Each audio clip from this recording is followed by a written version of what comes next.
Hey everybody, welcome to today's Learn from the Pros session. I'm Josh from Ox. We're here with a good friend of mine for a long time now, 7 years, 8 years? 7 or 8, getting there.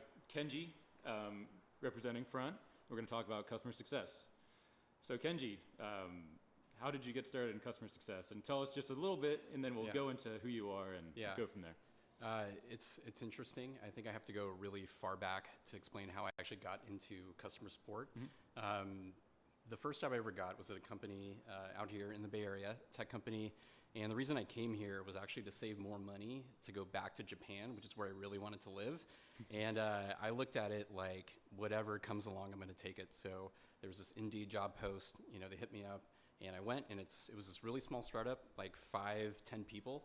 And I got hired the day of, and I took it, and what I learned was I'm really actually pretty good at this. I like it. I like the Bay Area, and I like who I work with. So 8 years later, here I am. Very nice.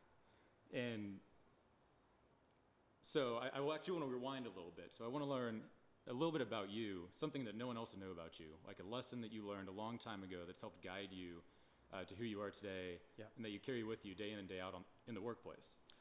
Yeah, for me, I really harp back on that Japan experience, that Japanese experience.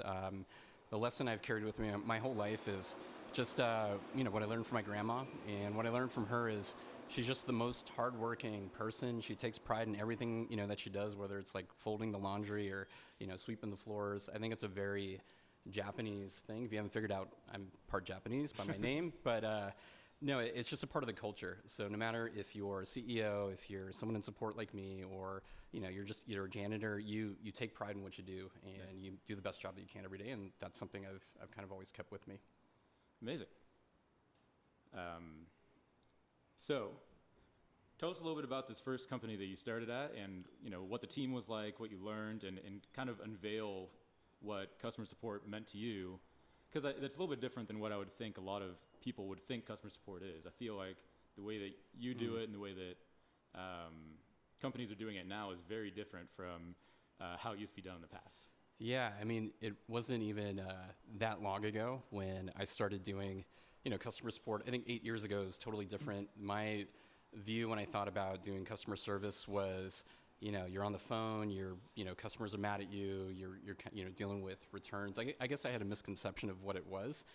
When I started working at this company, which is a tech company in the Bay Area, it was really small at the time. I was literally the first, support hire. So I had to figure a lot of things out. And I think what I learned the most is when they started bringing in management.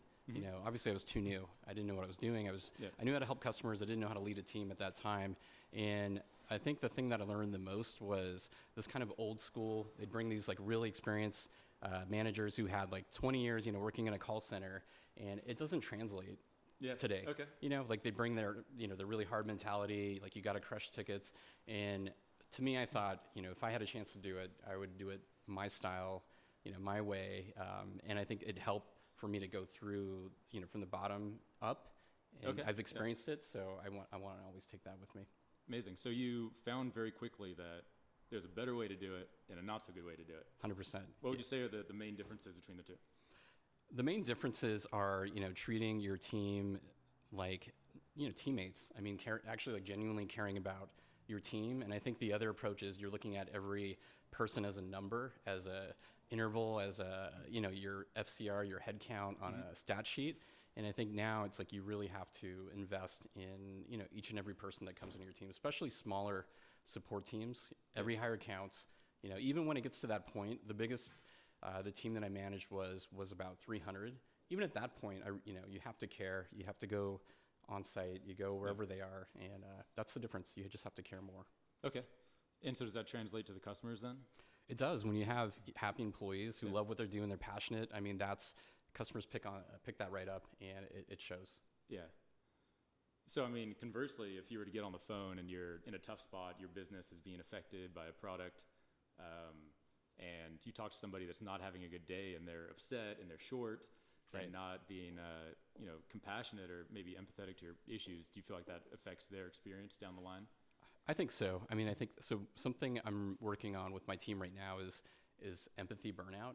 Because by nature, if you're good at customer service, you love people, like you love helping people, but also everyone's got their own issues. We've got our own problems. So you kind of stack that on top of yourself. So that's something I'm trying to work on is not taking that home. But I would say being empathetic is really important. And the thing I'll never forget is when I was working at my first company, the way we built empathy is we actually had to work in the restaurants that were using our software. So I was working in this food truck and, tiny space. And I got to feel, unfortunately and fortunately, like what it felt like to have 100 customers waiting, on the street in a busy San Francisco intersection, and me there trying to make my software work. And then I got it. And I kept doing that with every employee.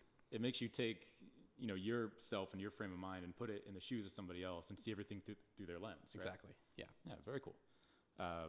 I think a practice at that company also that I thought was pretty cool was having new employees start in support for a couple of days, right? Yeah, I mean, it's something I do right now. So I work at a company called Front App right now, and the really cool thing about empathy is we use our own product for support. So we use Front to support our customers. So you kind of get this built-in empathy because we use it. We know what's not working, what's working.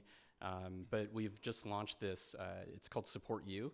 Okay. And basically every single new hire, whether you're the CEO, whether you're the head of sales or you're a recruiter, you get 2 weeks of product and support training. Very nice. And the reason we do that is we know it's a big investment of time, but you're going to know the product. And we all know like product knowledge will get you really far in your company. And if you're a salesperson, that's only going to help you be better. And no matter what you do. And that's kind of the thought behind it. Very cool. And Front App is a product to support customers, right? In a very efficient and effective way. Yeah, so it makes total sense. Sense. Exactly. Yeah, that's right. Amazing. Okay, so let's move towards what does a good hire on your team look like? And how do you pick out kind of the diamond in the rough when it comes to hiring somebody? What do you look for, being somebody that's built multiple teams now to this point successfully? What are kind of like if you were to give your younger self advice, or maybe like a niece or nephew, what would you say to be very good at, what not to do, and, maybe what skills to learn? Yeah, I mean, definitely if I was giving myself advice from before is that all experience is relevant. If you're a server at a coffee shop, that's relevant experience. So think of it that way. Don't feel intimidated by the job posting. When we create these posts, myself included, we list out this crazy amount of traits, and you think like, that's not me. Right. There's no way I'm ever nobody's this perfect, and they're really not. And when it comes down to it, when we start talking to a candidate in person, the questions that I ask are crafted more towards their personality. I can teach the product. You can teach the product. Like no matter where you go, it doesn't matter if you worked at Salesforce for 10 years, it's not going to translate to Front or to Ox or to wherever you work. Yeah. So I'm really focused on, is this person really passionate about it? Is there something about their previous role that I could kind of transform? And my best example is a woman on my team right now. She used to be a teacher, and she actually taught in prisons, right? And you wouldn't think that that's a natural fit for customer support. Yeah. But if you think about it, she could probably deal with stressful situations really well. She can create content. She knows how to do that from a teaching background. And you find someone who's passionate about that, they can learn the product. Everything else kind of comes naturally. Yeah, I bet she's also very good with empathy. So she 100%. Knows what she says, how it's going to be, perceived by people that were in a difficult situation like prison. Exactly. Very cool. Yeah. What else? So what not to do? What not to do? I would say, some no-nos are just, it's an interview, and I know we're all trying to be ourselves. It's like a first date, right? You want to impress the person you're talking to, but be vulnerable if you can. Yeah. Like one question that I always ask is, tell me about a difficult time or something that you overcame. Use those opportunities to really open up. Like let them get a preview. Don't be afraid to dig deep. I've had people just really go deep and tell me things they probably wouldn't tell anybody else, but for some reason they want to tell me, and I love that because I even on a phone interview I get a sense of who they are, even in those 30 minutes. You're a neutral third party. That's right. Yeah, like a therapist. That's funny. Yeah, free therapy. Yeah, but I would say that just be vulnerable, be yourself. Culture fit goes a long way. So if they think that you're passionate about it, you have the right personality, you're going to work hard, you have a really good chance to get it. Okay. Working hard. So how can you necessarily tell that from a phone interview? That's also, these kind of questions that we craft. I think for me, I'm asking about the previous roles. And actually what I'm looking for is how do you handle working too hard? Right. How do you handle burnout? Yeah. And that's something I've true. been asking recently, because if you want to get a job in customer support, you got to know part of it is very repetitive. You know, there's amazing things about it, but I think the thing that tends to burn people out is the repetitive, whether you're doing tickets or these transactional, things with customers, and that empathy wear down. But I'm looking for someone who can handle that, and they're self-aware. They know how to take breaks, and whether they do yoga or meditate, and I'm looking for stuff like that. Like how are they going to handle that? Yeah, somebody can find their own balance and stick with it. I think a lot of those repetitive tasks are actually very important. So if you were to have a touch point, have a conversation with somebody when their business is struggling, you would want to catalog that and know later on, and funnel it through the different teams. This happened, therefore we took this action. So it's actually really important to do all those repetitive tasks, right? It is, yeah. So again, it's like I say repetitive tasks, but I want someone who's going to look at it as a challenge. It is repetitive, but if you look at it as an opportunity to learn, to become really good, to learn as much about the product as you can. I think if I can leave one piece of advice is, you get your first support job, whatever you get, use that as a chance to learn as much about the product as you can, because that's gold. Like no matter what company you're in, if someone walks up to you and asks you for advice, you're in. You're the product expert. Right. Like they care about what you think. The product manager is asking you, and you've just kind of opened up a lot of doors at that point. Yeah, you're the information on the ground. Right. You're seeing all the pain points. I think it's interesting that you've mentioned empathy burnout. I think I've heard that phrase in one other field that's not technology. It's actually nursing. So nurses, I guess by the book, do some repetitive tasks. They draw a lot of blood. They see a lot of patients. True. They do a lot of EKGs, and they're having the same issue of, all right, I'm good at this. I know the product. I know the procedure and all the different pieces of equipment, and now I need to provide quality care on time, overtime, day after day.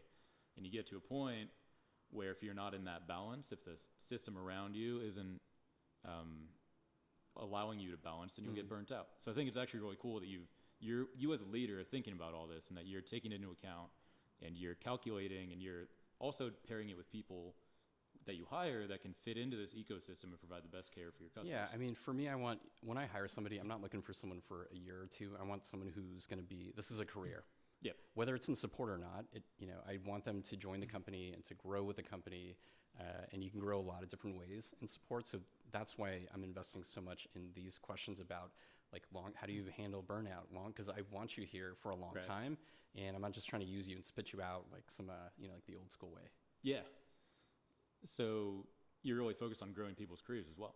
100%. That's my favorite part. I didn't know it until until I started doing it, but that's what gets me going. Like that's my favorite part of the job is, and if I look back and I'm looking at my younger self, I'd be amazed at all the different roles that my friends, my teammates have become. Head of IT, product managers, head of sales, head of account management. So to have people come through support and to see them, kind of go through these different tracks, even if they didn't want to stick in support, I don't take that personal. I think it's just amazing that they started with me, they learned about the product, and I get to watch them grow. So that's the coolest part. That's very cool. So let me think. We had a number of prompts all figured out. It's just so much good content there. What was the first thing you learned when being a leader? How did you learn all these lessons about empathy and about cultivating talent and growing careers? What was the first story that really hit you that was I need to focus on growing other people's careers, and there's a better way to do it than others? Man, I got dropped in the deep end, so the way I got promoted, and I think this could be a path for a lot of people, right? So if you start at a company, say it's a tech company and it's pretty new, maybe they're in their first year, and the support team is going to grow. It's one of the first team that naturally grows. The more your product grows, the more you need to support it. So you might come across an opportunity where they're like, hey, what do you think about, would you like to be a manager? And the way that it happened to me was my manager left. And they were like, you're doing great in support. Yeah. But for me, again, I didn't know how it would transition to the leadership stuff. But for me, it's just all my personality. I haven't changed who I am, and I think I've always tried to bring that into my methodology. So what would be a few character traits or skills that you've gained over the years that you now have transitioned from support to the leadership. It sounds like attention to detail is one of them in, who's doing what they're good at, what the customers are feeling. What would you say some others are? You have to be a recruiter. I mean, Okay. That's what I learned real quick was, support. You should be really invested in the recruiting process.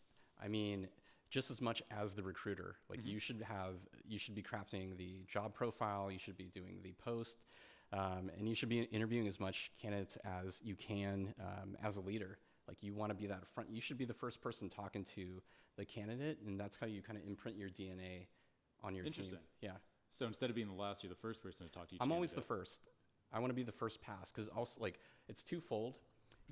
They should talk to me because I want to get to know everybody, but also I want to save my team the time. If I already don't feel like it's a pass, I'm not going to waste my team's time any further. But I think it's great because if you're talking to me, you're talking to the person who can make this decision. So if I really like you on that first call, and maybe other people are doing this too, I think it's great for people who are looking for their first job in support. Amazing. So you find the right person, you get them onto the team. How do you tangibly help them grow their career and move up from one role to the next?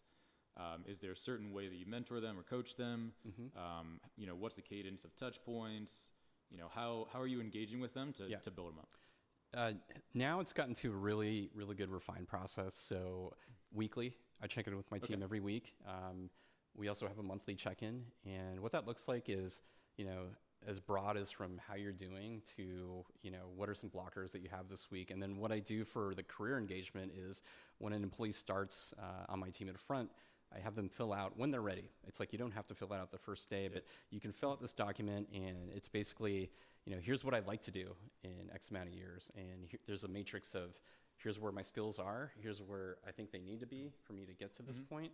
And I'm there to work with them to get them wherever. I don't look at it as I need to keep these people in support, but I think it's like a great, I almost use the term farm team for, whatever you're going to do in a company. It's like, baseball, we're like the Oakland team, A's of tech. It's just, you can pick and choose, and we get these great, candidates that come through support, and we train them up, and they're product knowledge experts, and they're just a natural fit wherever they go.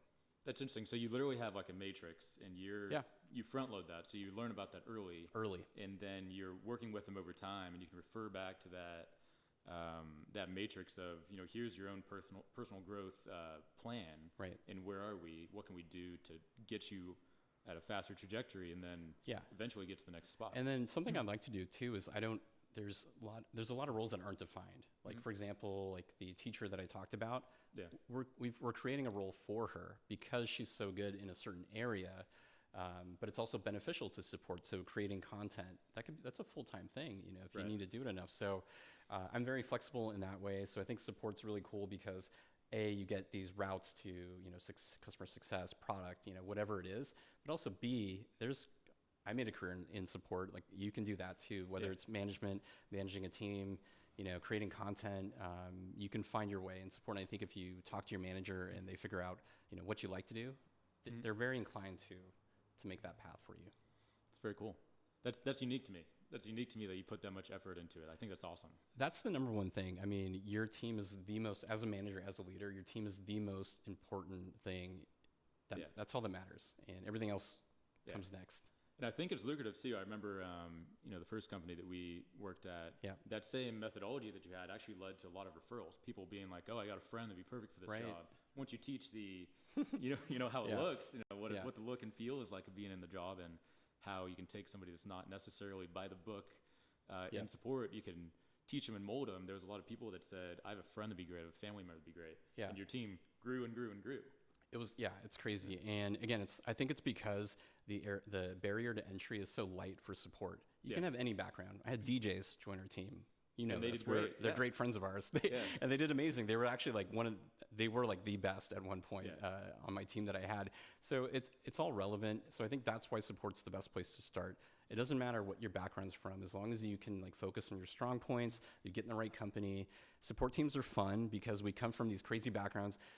Go to any friend that you have, ask them how they got into support. They didn't study support in college. Like there is no major for customer support. Yeah. You get people with music backgrounds, teaching backgrounds, me, a business background. Like it's all over the place. And I think it's such a fun place to work because you get this mixed bag of weirdos that you love. And yeah, I look forward to it. Yeah, I think that's actually a good segue. That was what I was trying to think of earlier is, did you go to school to study sport? And you mentioned you didn't. I did not. I again, the Japan thing, my plan was, my goal, so I studied international business with a emphasis in Japan, Japanese business, and my goal was to work in Japan somehow. And I did not think I was going to be doing customer support. And I remember the day that I interviewed you, not for support, but for the role. And it's crazy how this whole 360s has happened right now. Yeah, I'm having a moment. Yeah, I think it was interesting too that you mentioned the DJs. So DJs, they didn't study support either. I actually don't think there's any degree in college for sport. I don't think so.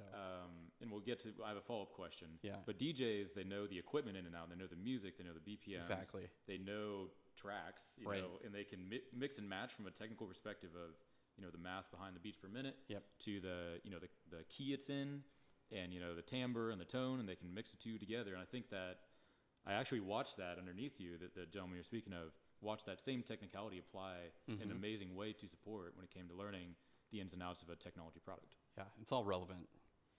It's very cool. Yeah. My follow-up question. So do you happen to, what do you think of the trend of hiring remote employees? I understand it. I think, if it makes sense for your company, I'm all for it. There are some companies that do really great things, like they give you the local salary and you get to work remote.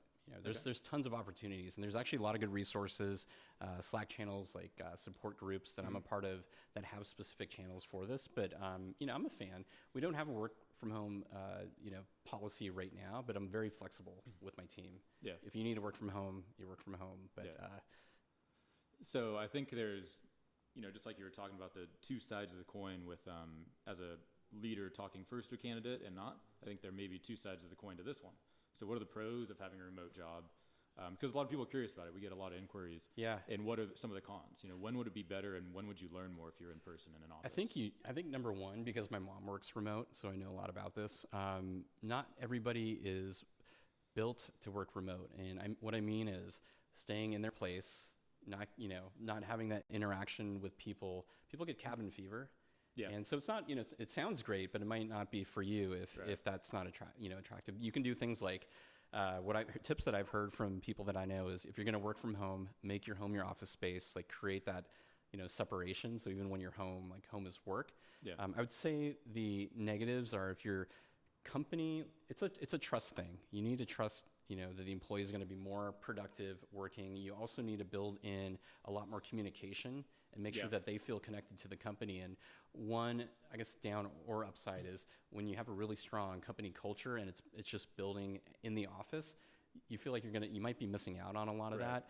And I think that's what kind of holds some companies back on, like, they want everyone to get the experience in the office and to feel that and to kind of vibe off of that. But yeah, and some companies open remote offices to kind of get the best of both worlds. Excuse me. Yeah.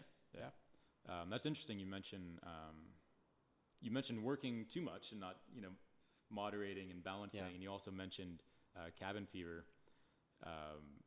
Those seem like very real things. And when you're in an office, you get the touch points, the conversation, walking in the door, you're sitting next to a desk with somebody. There's just a little more opportunity for less carpal tunnel and a little more, interpersonal connection with a person next to you. Yeah. And I would say, okay, so if you're listening in and you're trying to find your first support job, the benefit of working in the office is you're present. You're there. They see the impact. Right. The guy comes up to you, he asks you, he can approach you, he or she can approach you. Versus remote, you have to work so hard to make this online presence felt. Yeah. So you set yourself up for success when you're in the office and you work hard and people see that. Mm-hmm. And I think if you're going for your first support job, it probably makes more sense to do that, get that experience. And then maybe later, if you are looking for a remote job, do that after you have some support experience. Yeah. you also have the opportunity to just see what other people are working on, or the teams, ask them questions, all the candid, off the everything, stuff, hearing right? all the chatter, hearing what product's saying. Yeah. And you can totally transition to a remote thing later after you have that baseline of knowledge. Yeah, and that's the thing too is, once you've established yourself in the company, it doesn't mean you have to leave the company. They trust you, right? So, hey, I'm going to move to Japan, right? And can I work remote? Of course you can. I trust you, Kenji. You've been working really hard for 2 years. So I think that's the way to go if you're going to do it. Beautiful. So if you were to take, somebody that's been in support underneath you for a while and they're looking for something new, from your lens and your viewpoint, what are 3 job paths, career paths that are popping up that you think are really cool? You learn a bunch, skills from support translate well, and keep an eye on. I'd say onboarding is a great path. And so what does that mean for our listeners? That might not know? So onboarding they're the first touch point with a customer. So you're getting the customer, set up.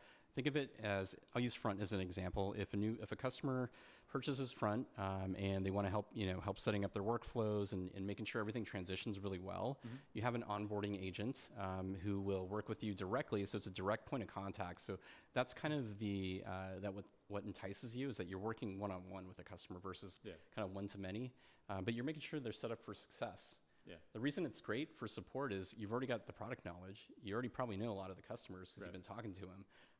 So it's seamless. It's a no-brainer on that path. I'd say the other path, customer success, that happens a lot with my teams. And again, same reasons. You have product knowledge, you're customer facing, you're really good with talking with customers, and you can learn everything else. And then I would say you can actually go the technical route. If you're a person who I've got people on my team, who have engineering, electrical engineering background, computer science backgrounds. You can do technical support. You can be a junior engineer. You can go to QA. You can be a product manager. So there's really 2 routes. You can take the customer-facing route, or you can kind of go the more technical route. But it's beautiful because you can do both if you really wanted to. You can. That's amazing. Yeah. So, and the difference between those 2 routes, so the onboarding is very interpersonal. Things like empathy are critical. You're one of the first touches that the person has with the company and the product, and you're responsible for teaching, for pedagogy, right? For getting them totally caught up to speed. Here's all the features work. Here's how we work. And you're also representing your company's culture, as does support, as opposed to, and customer success is much of the same, but for a longer time period, right? Onboarding's a short amount of time. Yep. And then the technical route is less interfacing with customers. And more nuts and bolts of the product. Yeah. So, if you're starting and you've already got this path in mind, if you know you studied something technical, you probably already know that's your route. So really take the opportunity when you work in support, don't look at it as like a pit stop. Look at it as, I'm going to collect as much product knowledge as I can right now. I want to be in all the bug meetings. I want to talk to use it as an opportunity to just leverage yourself and put yourself in a really good position to go on that route. Very cool. Yeah. So we've talked about customer support in technology. I'm just curious, is there any killer customer support teams or concepts that you know outside of technology? So it could be anything from, a car maker to real estate, like any other vertical. Is there any, and as you're going through and you read the news, anything that stands out? Yeah, I was actually just reading about this last week, but Southwest is really big for me. I really appreciate how much they put. It's a really all-team approach. Yeah. So, for example, they have these, their flights. They need to be on time, and if they're on time, everybody gets $65 in their paychecks. Wow. What I took from that was I wanted to do a team bonus, for my team. So it's like, if we all hit this CSAT goal for this month, we'll all get, X amount of dollars. Yeah. But I love that they're really focused on the employees. Like that's really the core of what they do is if they have happy employees, they'll have happy customers, and I can relate to that a lot. Yeah, so you've been talking a fair amount about, strategy of setting up a team so that everybody works together effectively, the employees are happy, and therefore the customers are happy. What do you think Southwest did, if we were to dissect that a little bit? So if they give everybody on the team $65, now it changes their mentality of it's your fault versus it's my fault. Right. Maybe it turns to more of how can we work as a team to compensate so that we all get paid, because it's kind of like an all or nothing, right? Yeah, I mean, that's like one bit that I liked about what they do, but I think at the core, they are hiring people who are passionate about Southwest. The same way I want to hire people who are passionate about the company I work at and doing support. And if you have the right people, you can train everything else. And I think the one thing you can't train is you can't train personality, you can't train hardworking, like those are things that are just kind of built in. Yeah. But that's what I really admire about what they do. And that's why they're, the most profitable airline, I think, in history. Yeah. Very nice. Yeah. It's amazing they've built that company culture. Yeah, it was a huge turnaround for them because they were tanking at the time. And what they did was they focused on that, on the company culture and customer service and the quick turnaround. And that's what took them back. Amazing. Yeah. So if you were to talk to your younger self, is there any other advice that you would give your younger self in navigating? Maybe it's outside of job specific, skills. Yeah. Maybe it's an attitude thing or a mentality thing. What would you tell your younger self that our listeners can relate to? Yeah, I think I would tell my younger self to not be afraid to say yes to things, because they sound scary. Like I really had to think about taking the management job. I felt like it was an imposter syndrome where I'm like, I'm not ready for this. Okay. But I would say, have confidence in yourself, say yes, take the opportunities that you get. And that's what I would tell myself. So at the time, what were the pros and cons of taking that management position? The cons were I was really good at what I did already. I was crushing it as an IC for support. I was individual contributor, right? Yeah, I was exactly. And I was, I was hitting all the top metrics. But for me to move to management would be managing my friends and also doing this whole new thing that I am not sure that I'm good at or not. So that's what I would do. Is just be confident, say yes, and learn along the way. Yeah. And I think the word confident, a lot of people throw that around, but I think there's a very specific type of confident that gets applied in your case, which is, you can have confidence in yourself in general, but I think it's confidence in your ability to learn something new, right? And your confidence in your ability to take your learnings and apply it to your situation and figure out over time. Because you're not going to have it right on the first day, right? Yeah, no, that's huge. I'm thinking of a story that I had, which is, you're going to make these mistakes. The things I remember the most from when we worked together are a lot of the terrible times that we had, but it's what I learned from it. The worst experience I ever had was when I got dropped in the Philippines to open up a call center. This is like 2 weeks after I started managing, and I thought I was going there to meet one of the founders, and we were going to go set up this. I've never done it before. I just started managing support. How am I going to build a company from the ground up to, with 100 people? And he left the same day, and I was there, and I just had to figure it out, and I somehow did. So it was the scariest thing I ever did, but it was also the most rewarding when, it ultimately was able to come back home to the good old USA and show everyone I did an okay job. Well, I think what is cool is that you took your framework, which is one of always learning, always paying attention, thinking about the people that are doing the work and the customers. And so maybe it wasn't done that same day, but over time you were able to apply your framework and create not only a culture in the Philippines, and I know we have friends from the Philippines that still are friends today, happy working there. You're able to apply that culture and build out something beautiful. Yeah, and that framework. Yeah, and I think it's just like I said, like the going back to the Japanese thing, like the story about my grandma, like just the hardworking ethics, like always work hard, look at every challenge as an opportunity. The job that I took for support at first, probably one of the lowest paying jobs in the city, but I looked at it like a paid internship. I knew I was going to learn things, and I wouldn't be here today if I didn't do that job. And I love what I do. Yeah. So I think we got a kind of difficult question for you. Ready? Oof. So we've talked about you helping a lot of other people. Yeah. Now we're going to flip it. So tell us, you don't share their names, but about some of the people that helped you along the way. Why were they in your life? What were their roles? Were they family, friends, colleagues, managers, or other? And how that affected you and got you where you're at today. Yeah, that's a good question. I mean, for me, it was actually my team, especially when I started out early.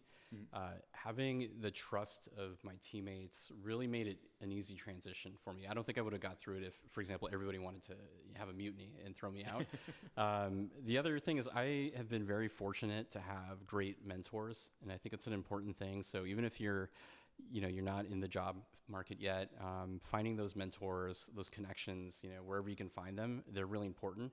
I had a really great boss when I worked at a company called Flux, and she really showed me this approach that, you don't have to be, so tough. You can you can be you, and you can be great at what you do, and you don't have to lose that. And I think that's something that I always try to keep with me.